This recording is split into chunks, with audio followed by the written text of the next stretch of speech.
Good evening. It is good to be here. It is good to be able to open up God's Word and study a few things. In just a couple of moments, we will be looking at Ephesians chapter 6, a couple of verses from Ephesians chapter 6. As an adult, things look different, they feel different than they did when you were a kid. When I was a little kid, I remember Saturday mornings were when I would go and I wouldn't wake up mom and dad. Don't wake up mom and dad. It's Saturday morning, let them sleep in. It's the one day a week, let them sleep in, right? I wouldn't wake them up, wouldn't be allowed to, is what I'm saying. And I would go and get a card table that we had, a little fold-up table. And I'd open it up and I'd flip it around and I'd go grab one of the kitchen chairs that we had. And I'd drag it all the way to the living room and I'd put it right in front of me. I'd get these big blankets and I'd put them over the top. And then I would go and I would open up the wood panel doors of the entertainment system that my dad had built. And I'd pull open the big drawer of VHS tapes. And I'd grab mine and I'd stick in one of the Star Warses. And I'd have to turn the TV on channel 3. And then I'd have to turn on the VCR. And then I'd have to rewind it. Some of y'all have absolutely no clue about any of this, right? I'm not that old, but I remember doing that every Saturday morning. And then I would get behind the chair. I'd get into this flipped over table with all these blankets over it, and I would pretend that I was flying an X-Wing. I would be flying an X-Wing, and that would be my morning. I would have the TV right there, and I was Luke Skywalker, and I'm flying an X-Wing on an attack run for the Death Star, right? Now, if I were to walk into my living room, and I were to see a table flipped over and a chair stuck out of it and blankets all over it, my first thought would not be, oh, that's obviously an X-Wing right there. Obviously. As you grow up, things start to look a little bit different. They feel a little different. Actually, in one of the Star Wars films, there is a scene where, I'll keep it short, but there is a scene where they are looking for a certain piece of information. Obi-Wan Kenobi cannot find this piece of information, and he's confused as to why there's not any record of it in the library, in the Jedi archive. So he goes to the great Jedi Master Yoda, who is teaching a group of young children, maybe 5 or 6 years old, and he asked Master Yoda, he says, where do you think this could be? What's going on here? Why is this not there? And so Yoda turns and he addresses it to the group of kids. And one of the kids goes, well, I guess because somebody erased it. And he kind of looks at him and Yoda says, truly wonderful, the mind of a child is. Sometimes it's hard to get the other perspective. Even for adults, even for adults who have been kids, sometimes it's hard to get the perspective of the children. It's hard to get that look in your eyes, that just the way of seeing the world that a child has. It's hard to get that back. And for a kid, we understand. They can't understand the things that I understand. They don't know the things that I know. They don't have these experiences. That's why they're children. That's by default, by nature. Sometimes it can be hard to see the other perspective there. One of the things we discussed last month is how this section, the ending of Ephesians chapter 5 and the beginning of chapter 6, falls under what would have been called the household codes. And Paul is giving instructions on how a Christian household ought to run. Ephesians chapter 6, starting in verse 1. Children, obey your parents in the Lord, for this is right. Honor your father and mother. This is the first commandment with a promise, that it may go well with you and that you may live long in the land. Fathers, do not provoke your children to anger, but bring them up in the discipline and instruction of the Lord. So we see that this passage, first of all, is directed towards children. It is addressed towards the children. Children, let's listen up. Last month we talked about when Paul is talking about husbands and wives and says a wife should submit herself to her husband. It's a different word there than what we find in Ephesians chapter 6, verse 1. Because that word in Ephesians 6:1, directed towards children, is obey. Okay, so we see the who, children, the what, obey, but perhaps the question becomes why. Especially if you're a kid. Especially if you're a child who is at home and is old enough to think and start to make some decisions for yourself. Why is it that I should obey my parents? The New Living Translation, I thought, did an interesting thing on this where it says, "Children, obey your parents because you belong to the Lord, for this is the right thing to do." It just so happened to come up at lunch that we were diagramming sentences. Yes, that's what happens when you're homeschool, is at Sunday afternoon lunch. We start diagramming sentences, and I had actually looked at this in the original languages and thought that was so interesting. The "in the Lord," as most translations read, "Children, obey your parents in the Lord," is not directed towards the parents being in the Lord.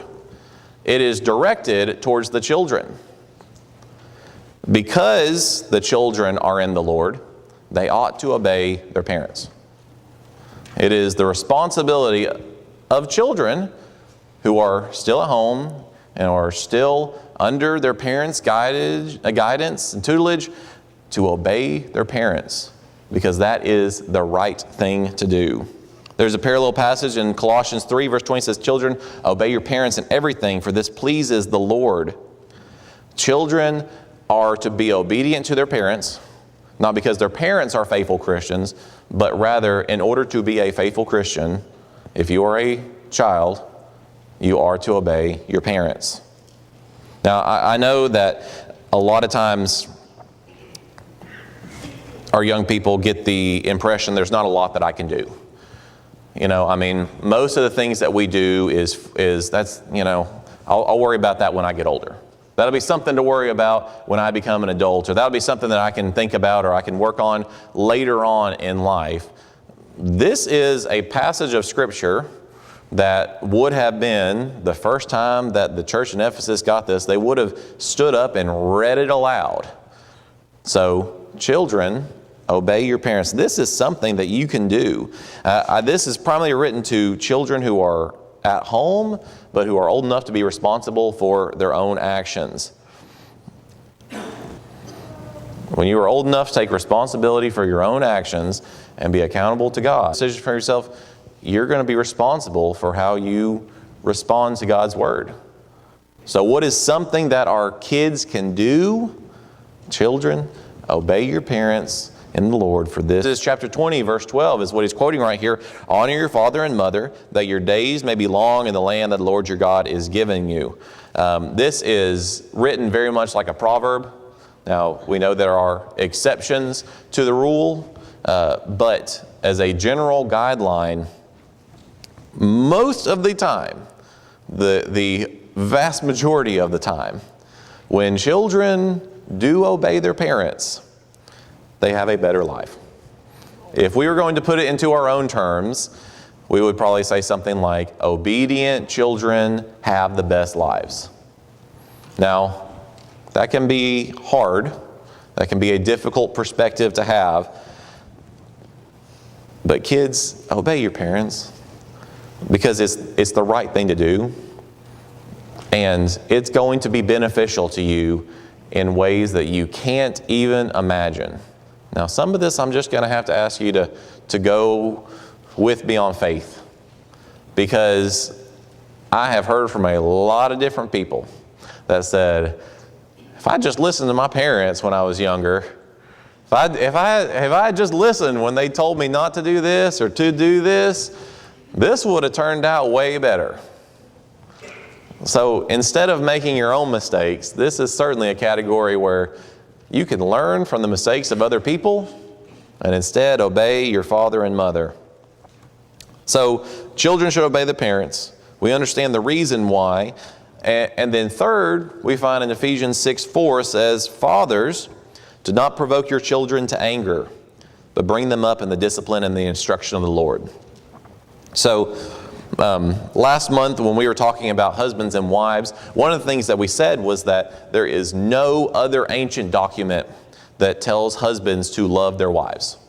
It's the only time you're going to find it is in the text of Scripture during this time. And certainly not that husbands ought to love their wives to the point of giving their own lives for their wives, as that being the expectation. That you're only going to find that in the New Testament. But there's no other ancient passage that we have found, at least to this point, that tells fathers not to provoke their children to anger. This is unique in that area as well. So I think Paul is primarily talking to fathers. I know in our context it's a little bit different, but fathers were understood during this time to be the ones who would be ultimately held responsible for the training and the instruction that their children received.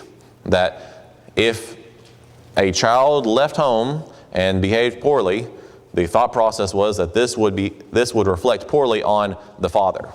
Right? There was a sitcom a few years ago. I remember one of the lines from it was, "It's always the mother's fault," was said again and again. Not so in that culture, right? The idea was, the father is the one that we're going to hold responsible for here. So the don't in this verse is don't provoke them to anger.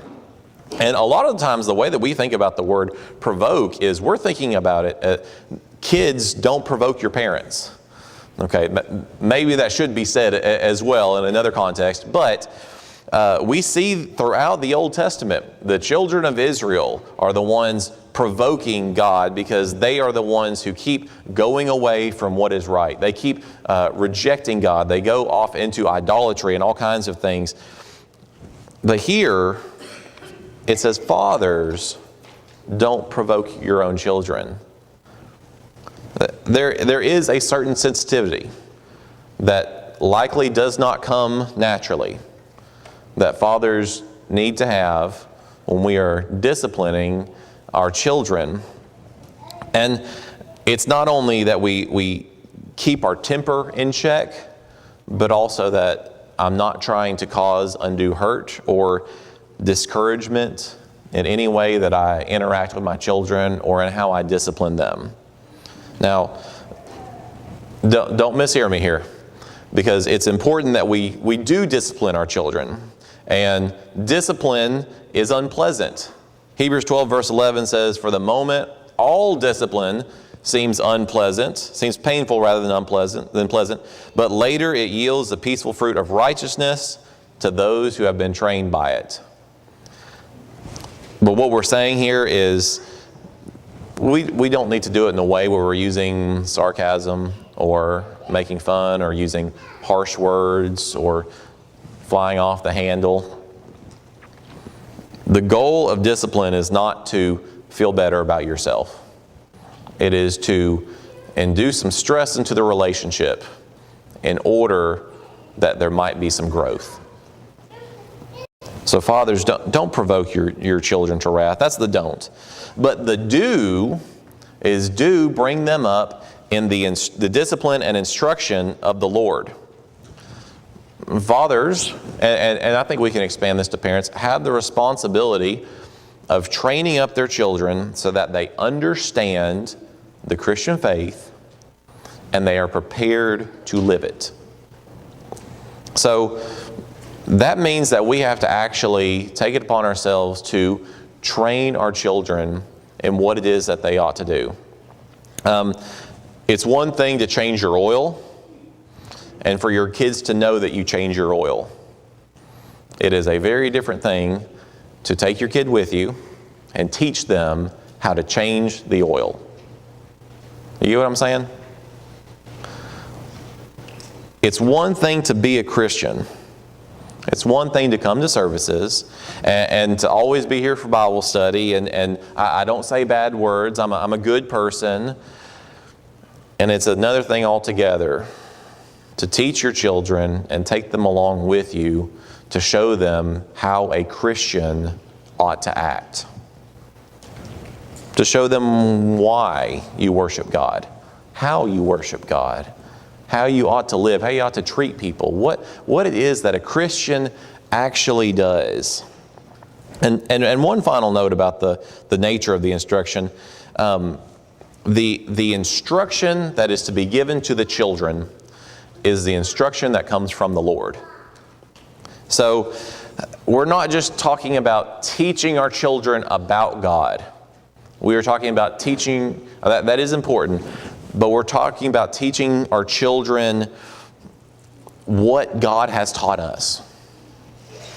So what Scripture teaches and what we learn from this is what we need to teach our children. And that's a little bit different level than just being able to know some facts. And that's where we start off with our young kids, especially when they are just like little sponges and they're learning these things. But it's bringing them along and teaching them that from these facts we can develop some concepts, and from those concepts come application. God has told humanity the things that we ought to do. So those are the things that we need to teach our kids. So for the first half here, we've been talking about what these verses say, what they mean, and trying to understand them a little bit more in the given context. Children are to obey their parents because they are in the Lord, and fathers are to be loving and sensitive to their children and to teach them the things of the Lord. As I go through these, I get back to that perspective idea. From the perspective of our students, they hear children, obey your parents. And they say, I have the hard job here. From the perspective of the parents, they probably go, oh, wow, that's a lot of responsibility on me. Not just in what I do, but in how I do it. That's difficult. I asked our kids to anonymously, I gave them all a note card a couple Wednesday nights ago, and I asked them all to anonymously write on the card and tell me what is something that you would like for, it doesn't necessarily have to be your parents, but an adult to tell you about or to teach you, or if you could ask a question and knew it had to be answered honestly, what would you write on that? What would you like for your parents to know? What would you like for adults to know? Give me something like that. So I passed these note cards around, and I'm going to give you two of the biggest themes. I told them I wasn't going to tell on anybody. Nobody wrote names on it, and they put it into a box, so I don't know whose is who anyway. So I want to give you two of the biggest themes here. First was, don't try to keep things from me. And second was, respect my privacy. Now, if you're a student, that probably sounds like a good deal to you, okay? But this is a little bit of a contradictory message. Let's think about this for a moment. Tell me things, don't ask me things. Okay? That's really what we're saying right here. And I get it. It's frustrating for parents, but it's also developmentally appropriate for an adolescent. Because what we find with our teenagers is, imagine you have a chart, and on this side of the chart is 100% dependence. Okay? This is when you are born. You are 100% dependent on somebody else. You cannot feed yourself, you cannot change yourself, you can't roll over when you are born. You have to have somebody do everything for you. And on this side is 100% independence, where I don't need anybody. I take care of myself. I have a job, I provide for myself, I do all these things for myself.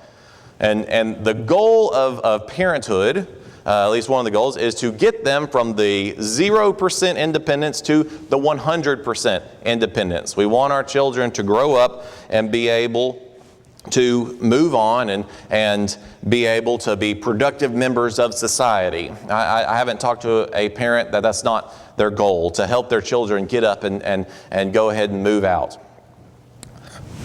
But that section in the middle, where you are about 50% dependent and about 50% independent, is where a lot of our conflicts come from. Because you get things like, well, I want to be able to have some money and have some freedom. I want to get a part-time job, and I want to be able to go and go to the store and buy video games and the new Xbox. Now, you're getting some of these adult things, and you also have a lot of these kid things that you're going through, right? You're progressing through this, but it's very difficult to figure out exactly where you are at any given moment. And while our kids are stuck between this world, between two worlds, they're yearning for independence. They still depend on adults, or they should depend on adults. That would be appropriate for a lot of different things. And they depend on us to get them to the other side, to get them to the independence here. So what I'd just like to talk about is a few things that we should give to our kids, that we can give to our kids, that will be helpful for them to be able to get them over to the other side. And then I want to talk to our kids, and I want to talk about some things that you can do that will be helpful for you as you try to progress to get to the other side. Okay? So the first thing for us as adults, our kids need to see us practice what we preach. Now, I could not find this statistic anywhere, the specific one. I know this is in some kind of study, but I couldn't find the exact reference. But I've heard several times the number one indicator of at-risk behavior among adolescents is if they answer yes to the question, do your parents profess something in public that they do not practice in private? So as much as kids sometimes give us these kinds of messages, right? Kids do not do well if we give them those kinds of messages. Our kids need a lot of consistency. They need to know that we're not changing, we're not up and down in the way that they oftentimes are, because listen, they're at that age. It is developmentally appropriate for them to have some ups and downs. We need to be steady for them. Parents are the biggest influence in a kid's life. And don't think that this means that, well, if I'm not perfect in some area, I can't discipline my child, I can't teach my child about this. We're not talking about perfection. We're talking about maturity, that when we do mess up, that we try to fix it, we're honest about it. And mature Christian adults, while they will make mistakes, will also learn from those mistakes, and they will change. So we don't need to be living in a hypocritical way. Parents need to be consistent in what we do because our kids are watching us. We have a responsibility to teach them not only how to act, but everything that they ought to do in life. And even though we're not going to be perfect, if we can model integrity for our kids, we are far along the road to setting them up for lifelong success. So the first one is we practice what we preach. The second one is that our kids do need us to establish safeguards for them. Okay? I know freedom is a big thing that our kids want, and I understand it. It's natural to want to have that freedom.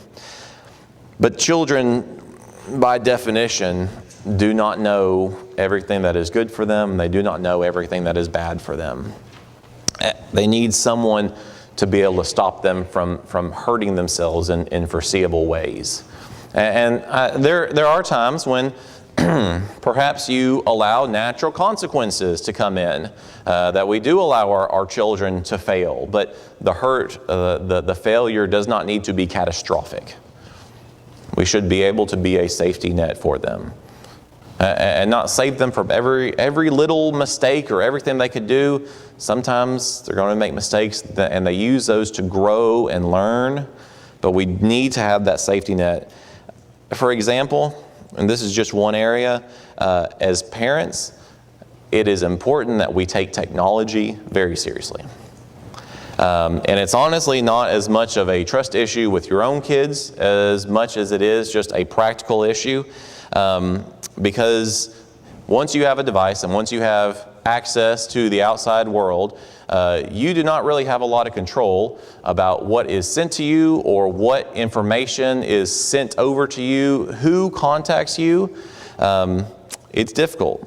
And as a society, we have kind of just given our kids unfettered access to so many things that they're not ready for, or that they just should not be seeing at all. So while I hope sometime later we can be a little bit more specific on these things, just a couple of guidelines. Parents just need to have full visibility of any kind of technology use. And I mean phone, computer, Xbox, all kinds of things like that. Just have full visibility of all of that. And any technology use, parents need to be able to see everything that is going on there. Even if you trust your kids, okay? I'm not saying that we have a bunch of bad kids or anything like that, but all it takes is one unintentional click on something, and you can't unring that bell. I know it's a very difficult topic, but that probably means putting some very serious controls on the technology that our kids have, because we want to really protect them. And most kids know how to do a good job of stopping mom and dad from seeing things that they don't want to be seen. So I know this doesn't sound like fun for our kids, but we should know better. And sometimes we have to make unpopular, uncomfortable decisions because what we're trying to do is we're trying to protect our kids. We're trying to keep them safe. And we are trying to guide them to the point where they will make their right decisions. To the point where they will make the right decisions when they are on their own, and all of these decisions will be their own. But we can't just throw them off in the deep end of the pool. We need to walk them along the path and guide them until it is fully on them to make the right decisions. And I know people ask about privacy. Someone who does a lot of talks specifically on digital parenting, a great resource I would love to share with you. His saying is, privacy is what you get in the bathroom. It's not bad. Privacy is what you get in the bathroom. It doesn't happen on your phone. It doesn't happen on your iPad. It doesn't happen on the computer. That's not private. Because someone can see it. It's not really private. We need to be wise and just consider the risks that the technology we bring into our house will arise. And I'm also going to mention this. I know our kids, they want to be much more involved in things, but there are certain topics. There are certain things that are not for younger ears and younger minds. There are certain things we can do perhaps to be able to mitigate these feelings though. If we're doing a family vacation, we bring the kids in on it. This is something that they can be involved in, that I want you to feel like you do have a choice and you can have a voice in this. Where we go to eat, what activities the kids want to do, those are all perfectly acceptable things. But there are times when adults have to be adults and make some hard decisions. So that's the second one. And then the third one is our kids need us to teach them about life as a Christian. I heard a minister once ask a question, how often do your kids see you open up your Bible? Now that's a difficult one because most of my Bible reading, I will say, is not done with a physical Bible. And Angie and I've had this discussion.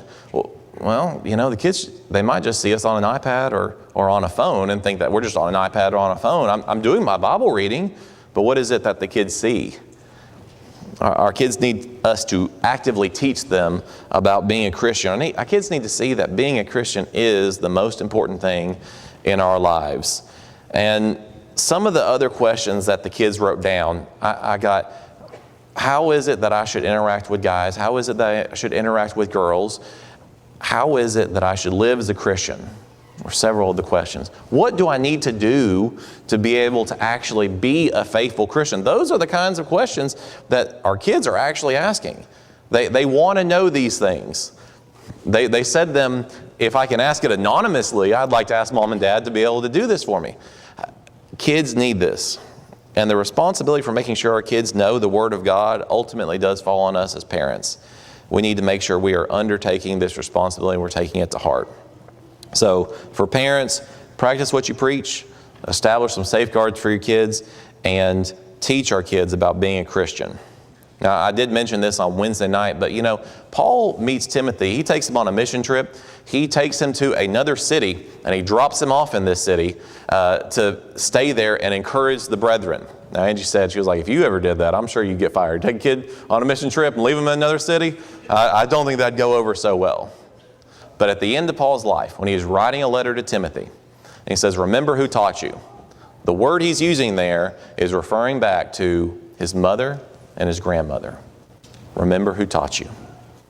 So, our students now. I know for the teenagers, our preteens that really want to know what it is that they should do, maybe I can give you a little bit of help in actually living out the children obey your parents. So first of all, know that your parents love you. They are trying to make decisions for you that will help get you to heaven. Your parents have more experience than you do. And they have been in more situations. They have seen more people make mistakes than you have. And they are trying to help you not fall into those same pitfalls. If they are Christians and they are bringing you to worship, if you're here tonight, you are blessed in ways that you cannot even begin to imagine, that you will not appreciate until much, much later in life. I hope your parents do things differently than your friends' parents do, because it is an amazing blessing that you probably do not understand at this point. You have advantages that many, many, many other kids do not have. I'm not expecting you to always feel that way and always actually know it, but I am asking you just to trust me, trust your parents. They do love you. They want what's best for you. And don't make the mistake that thinking because your parents have rules or there are consequences when you break those rules that they don't care about you. Proverbs 3:12 says, "The Lord reproves whom He loves, as a father in the son whom He delights." The word reprove means discipline or correct. And your parents do delight in you. They love you. So when Ephesians 6:1 is hard to do, I hope you'll just kind of remember, my parents actually do love me.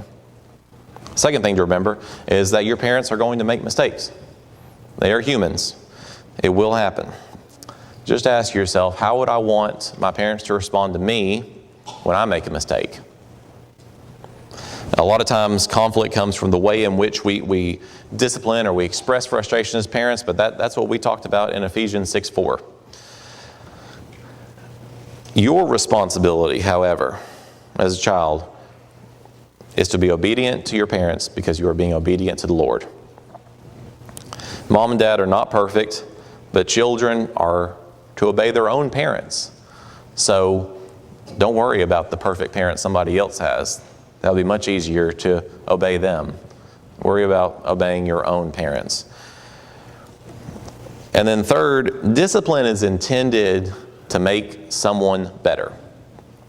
I've always heard discipline defined, as I said earlier, as stress put on a relationship in order to induce growth.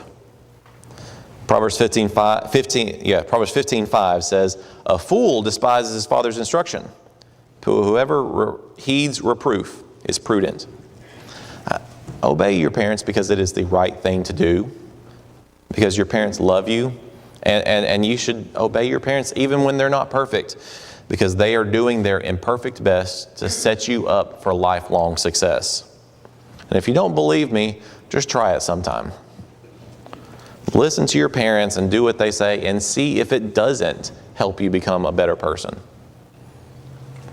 Just like a coach that's trying to tell you the right thing to do, the right way to play the game, your parents are not telling you this because they're trying to aggravate you or because they just have some crazy idea. They're telling you things because they think it's going to make you better. So, kids, remember that your parents love you. Remember that your parents are humans. They're going to make mistakes. And remember that they're trying to help make you better. I hope tonight that you come away with a little bit better appreciation for Ephesians chapter 6, and that you are ready for our kids to be obedient to your parents, and that as parents to train them and discipline them in the ways of the Lord. Paul writes these household codes because he knows it is not easy. If this kind of stuff was easy, Paul wouldn't have had to write anything about it. We'd already be doing it. But it's helpful for us to think about these things and to be able to learn from God's Word what it is that we ought to be doing and how we ought to live our everyday lives. And one last note, actually from the kids, not to the kids, but from the kids. One student One student said the thing they wanted their parents to know was how much they love them and they appreciate everything they do. So kids, remember that your parents love you, but parents, let's also remember our kids very much reciprocate that, and they love us too. Family relationships can be messy. They can be very messy. But let's remember that we love one another. I'm sure parents want our kids to know that we love you and we appreciate you in the same way. Perhaps tonight there is something that you need to make right. I know this hasn't been particularly evangelistic, but maybe there's something that you need to make right tonight before we leave here, and we want to give everyone the opportunity to do that. Maybe you have conflict with someone that needs to be resolved. Maybe you are living your life in a way that you shouldn't be and you need to come back to the Lord. Or maybe it is that you need to, for the first time ever, give your life over to the Lord, obeying the gospel, being baptized in the name of Jesus Christ, or confessing Jesus Christ as Lord, and rise up to walk a new life. If there's any spiritual need that we can assist you with this evening, please come forward as we stand and as we sing.